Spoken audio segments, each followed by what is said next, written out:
শিশুকে কথা শেখানোর কৌশল। শিশুর প্রথম শিক্ষা প্রতিষ্ঠান হচ্ছে পরিবার। এখান থেকে শিশুর মনন বিকশিত হয়।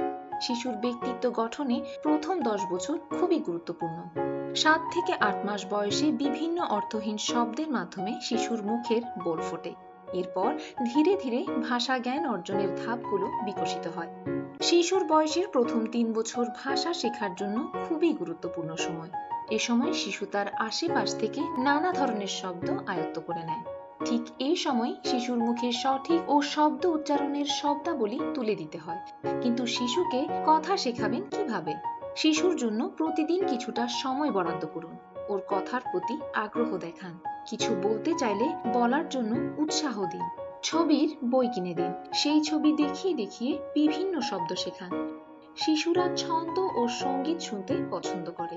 কথা শেখানোর সময় ওদের বেশি বেশি ছড়া গান, ছড়া, কবিতা ও গান শুনতে দিন। এছাড়া শব্দ সৃষ্টি হয় এমন ধরনের খেলনা যেমন পুতুল, গাড়ি, ঝুনঝুনি ইত্যাদি দিয়ে খেলতে দিন। মাঝে মধ্যে শিশুকে বাইরে নিয়ে গিয়ে বাইরের জিনিসপত্র যেমন রাস্তার গাড়ি, আকাশে প্লেন, গাছপালা ইত্যাদির সঙ্গে পরিচয় করিয়ে দিন।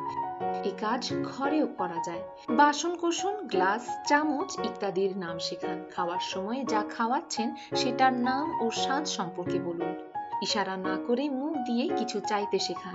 শিশু যদি আঙুল দিয়ে বল দেখিয়ে দেয় তাহলে বলের নাম শব্দ করে বলুন বল। টেলিভিশন দেখানোর মাধ্যমেও শিশুকে কথা শেখানো যায়, তবে 2 বছরের কম বয়সী শিশুকে টেলিভিশনের সামনে না বসানোই ভালো।